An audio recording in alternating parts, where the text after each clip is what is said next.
Selamat pagi, jumpa lagi dengan saya Pak Basuki di pelajaran prakarya dan kewirausahaan. Hari ini kita akan memulai kembali pelajarannya setelah liburan semester 1. Ya, kalian bisa membuka buku prakarya dan kewirausahaan kelas 12 di halaman 179. Nah, ini kita akan mempelajari bab 6 tentang wirausaha produk peralatan teknologi terapan. Nah, meta materinya sebagai berikut. Yang bagian pertama ada perencanaan usaha teknologi terapan. Lalu yang B, produksi peralatan teknologi terapan. Yang C, perhitungan harga jual produk peralatan teknologi terapan. Yang D, media promosi produk peralatan teknologi terapan. Dan yang E, penjualan produk dengan sistem konsinyasi. Sedangkan tujuan pembelajarannya, jadi setelah mempelajari bab ini, kalian diharapkan bisa menghayati bahwa akal pikiran dan kemampuan kita manusia dalam berpikir merupakan anugerah Tuhan. Kemudian kalian bisa menghayati perilaku jujur, percaya diri, mandiri, dan sikap bekerja sama, gotong royong, toleransi, disiplin, sehingga bisa membuat karya rekayasa untuk pasar lokal. Kemudian yang ketiga, bisa mempresentasikan, mempromosikan, dan memilih media dan untuk menjual karya produk rekayasa kalian dengan perilaku jujur dan percaya diri. Dan yang keempat yaitu menyajikan wirausaha rekayasa berdasarkan analisis pengelolaan sumber daya yang ada di lingkungan sekitar kita. Nah, pertama kita akan mempelajari tentang teknologi ya. Jadi teknologi itu ialah keseluruhan sarana untuk menyediakan barang-barang yang diperlukan bagi kelangsungan dan kenyamanan hidup manusia.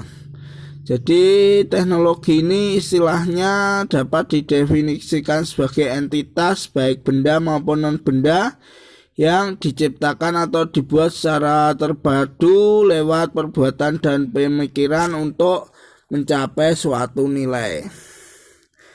Nah, teknologi ini terus berkembang ya dan terus berevolusi sehingga dapat membantu manusia dalam mengerjakan sesuatu yang secara efektif dan efisien. Nah, inovasi dan kemajuan teknologi ini diperoleh dari pengembangan cara-cara lama atau juga bisa dengan penemuan metode baru untuk menyelesaikan suatu tugas. Nah, karena kebutuhan masyarakat beraneka ragam, maka bisa membuat kita bisa membuka peluang usaha produk peralatan teknologi terapan dengan kita riset pasar dulu ya, kemudian kita kembangkan secara kreatif dan inovatif sehingga kita bisa membuat produk yang akan menambah keberagaman produk yang ada di pasaran. Nah, Indonesia dengan pertumbuhan penduduk, industri, dan kebutuhan yang tinggi ya, setiap tahun jumlah penduduknya pasti bertambah, maka potensi permintaan pasarnya juga tinggi. Nah, peluang usaha produk teknologi terapan bisa diawali dengan riset pasar, kemudian kita kembangkan secara kreatif. Jadi produk inovatif yang kita buat bisa diterima dengan baik bila salah satunya harga jualnya sesuai dengan pasar yang dituju. Jadi kalau pasarnya kalangan menengah ke bawah ya harganya jangan terlalu mahal. Sedangkan kalau pangsa pasarnya menengah ke atas ya harganya juga harus mahal sesuai dengan target pasarnya. Kemudian penetapan harga jual yang tepat menjadi salah satu kunci keberhasilan penjualan produk.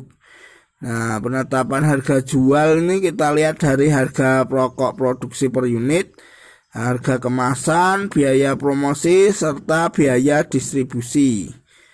Nah, keragaman kebutuhan masyarakat ini membuka peluang usaha teknologi terapan, tapi dalam mengembangkan teknologi ini kita juga harus memperhatikan lingkungan ya. Jadi keragaman kebutuhan tentang teknologi terapan ini kita buat tetap kita jangan sampai merusak lingkungan dalam pembuatan produknya. Kemudian dalam memanfaatkan sumber daya yang ada juga kita lakukan secara bijaksana ya, untuk menjaga ketersediaan dan kesinambungan dan tetap memelihara dan meningkatkan nilai tambah dari produk yang kita buat. Nah, hal ini membutuhkan konservasi potensi sumber daya yang terdiri dari sumber daya manusia, sumber daya budaya, dan sumber daya alam. Nah, konservasi potensi sumber daya manusia ini perlu dilakukan karena pada dasarnya setiap individu itu punya potensi positif yang bisa diasah dan dikembangkan untuk lebih produktif dan unggul. Nah, faktor pendukung dalam membangun kemandirian seorang wirausahawan diantaranya keterampilan komunikasi, kerjasama, problem solving, perencanaan, pengorganisasian, self-management, belajar untuk meningkatkan kemampuan dan teknologi. Nah, di gambar 6.1 ada ciri-ciri wirausahawan. Kemudian hal penting yang harus diketahui calon wirausahawan yaitu ciri-ciri wirausahawan seperti yang ditunjukkan di gambar tadi ya. Yang pertama, melangkah dengan orientasi pada efektivitas dan efisiensi. Kedua, punya jiwa kepemimpinan. Ketiga, bertindak sebagai motivator. Keempat, berani ambil risiko. Kelima, semangat mengatasi kesulitan. Keenam, punya daya inovasi, kreasi, dan imajinasi tinggi. Ketujuh, tepat dalam menerapkan prinsip ekonomi. Kedelapan, memilih sistem manajemen yang tepat. Kesembilan, adaptif terhadap perubahan lingkungan. Kesepuluh, berpikir analisis. Dan kesebelas, melakukan review untuk pengembangan berkelanjutan. Nah, selanjutnya kita masuk bagian A tentang perencanaan usaha produk peralatan teknologi terapan.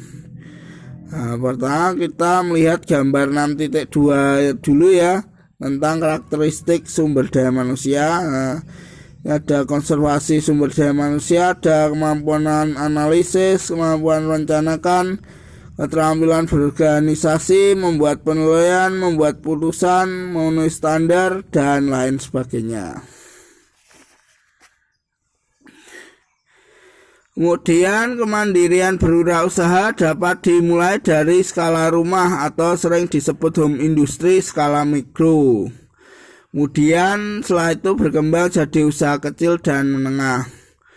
Lalu keberhasilan dan kegagalan suatu usaha itu dipengaruhi dua faktor, yaitu faktor teknis dan faktor non-teknis.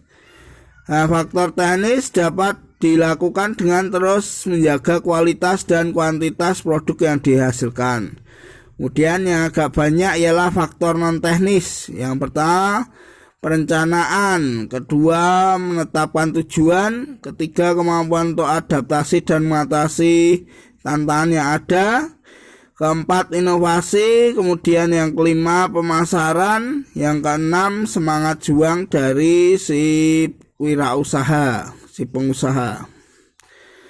Nah, gaya hidup dan budaya seseorang cenderung mewarnai ide kreatif dari produk yang dibuatnya, sehingga pemanfaatan kreativitas, keterampilan, dan bakat individu menghasilkan daya cipta dan kreasi dalam menciptakan kesejahteraan dan lapangan pekerjaan.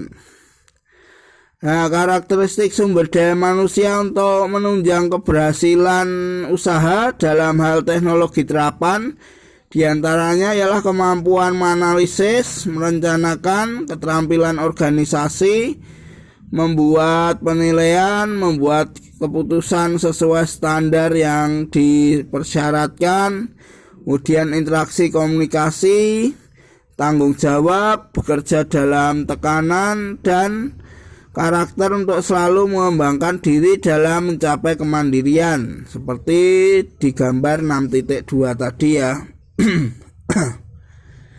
Kemudian produk rekayasa yang telah diluncurkan dan beredar di pasaran saat ini semuanya merupakan hasil kreativitas dan ide inovatif pembuatnya. Peluang usaha bidang industri yang memungkinkan untuk penerapan produk-produk rekayasa, misalnya di bidang pekerjaan bangunan, elektronik, logistik, kehutanan, IT, administrasi, konstruksi, otomotif, pertanian, peternakan, kesehatan, pertambangan, perhubungan, dan hampir semua bidang menggunakannya. Kemudian pemetaan peluang usaha perlu dilakukan untuk menemukan peluang usaha dan potensi yang bisa kita manfaatkan, serta untuk tahu seberapa besar potensi usaha yang ada dan berapa lama suatu usaha dapat bertahan. Wirausahaan yang kreatif cepat menangkap peluang yang muncul dari suatu kondisi lingkungan di sekitarnya dan tidak pernah melewatkan waktunya dengan sia-sia. Kemudian di gambar 6.3 ini ada matriks SWOT ya. Jadi analisis SWOT, strength, weakness, opportunity, dan threat yang pernah kita pelajari pada kelas 11 dilakukan untuk kesiapan memadai tentang kekuatan dan peluang dan kesiapan untuk menghadapi kelemahan dan ancaman. Jadi gambar 6.3 ini ialah matriks SWOT untuk mengetahui kesiapan bagaimana kita dalam menjalankan usaha. Orang yang kreatif memandang barang yang oleh kebanyakan orang dianggap tidak berguna menjadi sangat berguna dan punya nilai jual.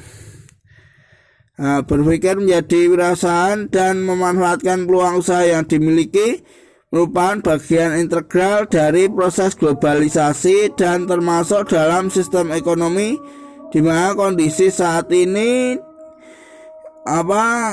dampak globalisasi itu baik positif atau negatif sudah menjadi bagian hidup kita sehari-hari ya, dan diharapkan kita bisa memanfaatkan globalisasi itu dan kita punya teamwork yang produktif.